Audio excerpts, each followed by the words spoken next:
Hi readers, hope everyone's having a good day. I am going to be doing something a little bit different today, and I'm going to be talking about comic books. In case you don't know me, my name is Chris, and typically I do book reviews, book hauls. I also read a lot of comics, and I have some furry friends running around who may or may not make an appearance. So because I haven't done this type of video before, I decided I was going to talk about three things today. First, I'm going to give a general overview and review, non-spoiler, of the comics that I've read recently. Second of all, I'm going to talk about some new comics that I've picked up recently. And then finally, I'm going to be talking about which comics I am reading next. So let's get started. If you are following me on Instagram and have seen my stories, you will have seen that the comic I finished reading most recently was Grant Morrison's new X-Men run. So this is back from 2002 is when this series started, when Grant Morrison started writing for the X-Men, and he wrote about, I think about 100 issues, and those were collected into these 7 volumes of trade paperbacks / graphic novels.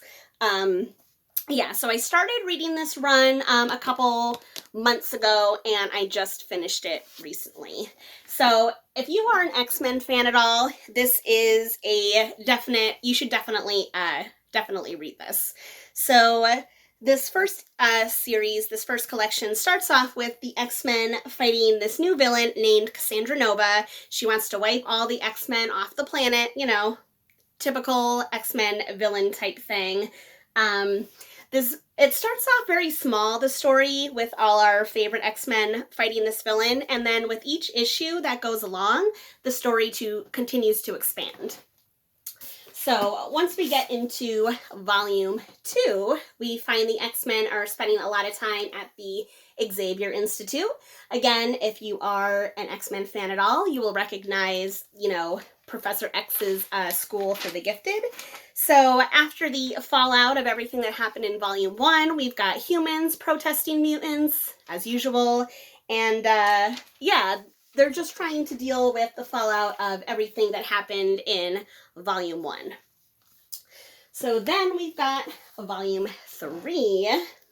Again, our story continues to expand here with new locations like New York's Mutant Town, the island nation of Genosha. Again, if you've watched any X-Men cartoons or read any X-Men, you should be familiar with some of these.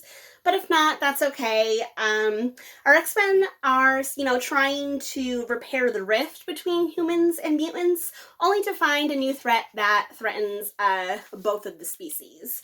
So this volume really starts to develop the relationship between Scott Summers, Cyclops, and Emma Frost, the Ice Queen. And let me just say, it is hot. I'm not sure about comics that have been before, but obviously I've read a lot of, you know, the Scott Summers, Cyclops, and Jean Grey Phoenix relationship. So watching him develop his relationship with someone who is like the complete opposite of Jean Grey in terms of, you know, her personality and her characters is really, really interesting. And again, it's hot. It's steamy. So then we move on to volume 4 here. So this brings our X-Men back to the Xavier Institute, where there is trouble brewing with a young group of rebellious teenagers. They're experimenting with a new drug called Kick that is, of course, highly addictive and enhances their mutant abilities. So one hardcore group of teenagers take things way too far, and the consequences are fatal. Again, there's more of the Scott, Emma, Jean Grey love triangle, and it continues to be really hot and one of my favorite things about this series. In our next volume here, we switch focus a little bit to a Wolverine, fan favorite character, of course. After trying to solve the shocking murder that happened in the last volume, Wolverine, Cyclops, and their new pal, Phantom X, travel to the other side of the world and beyond, looking for answers about their pasts. This volume did feel a little bit different than the past volumes because it is a sudden shift in characters in tone. and it feels like a lot of setup, which it is a lot of setup, I found out, for the next volume, Planet X. So in this volume, just when you think things can't possibly get any crazier, they do. Someone who is supposedly killed back in volume 1 returns in a surprising way, and it's very surprising. There are multiple storylines that converge here in this piece of brilliant storytelling. So this is the second to last volume. And then finally, in the final volume of Grant Morrison's run, this jumps to 150 years in the future and deals with the fallout of everything that happened in the other books. So the thing that I like most about this entire run is that everything that happens from volume 1 all the way to volume 7, it's all connected. Like even little things, little character moments, little things here and there, they all come back around. They all mean something, and it's just amazing. I will say one tiny little spoiler. Like I said in volume 1, this villain that they deal with, Cassandra Nova, she comes back around into this one, and it just brings everything full circle. And to me, that is just like a sign of a really brilliant storyteller. Someone who can take all these little things and then bring them back around in unexpected ways where you're like, wow, this is all connected. This all makes sense. The one thing I will say is that it does feel like his story ended very abruptly. So like I said, this takes place 150 years in the future, and it kind of has one of those open-ended endings, like one of those endings that you could take multiple ways, which, you know, I'm not the biggest fan of those type of endings. I like my stories more wrapped up, but when I looked into it, I've heard from, you know, you can Google this out on the internet. It seemed like they were trying to push Grant Morrison out at Marvel and get him to like finish and wrap it up. So that's why I kind of feel like it has a little bit of an abrupt ending. But overall, the entire series, the storytelling is amazing, and I think this is a must-read for any X-Men or Marvel fan. So that is my review of Grant Morrison's New X-Men. So I'm going to mention really quick some comics that I have picked up over this past month.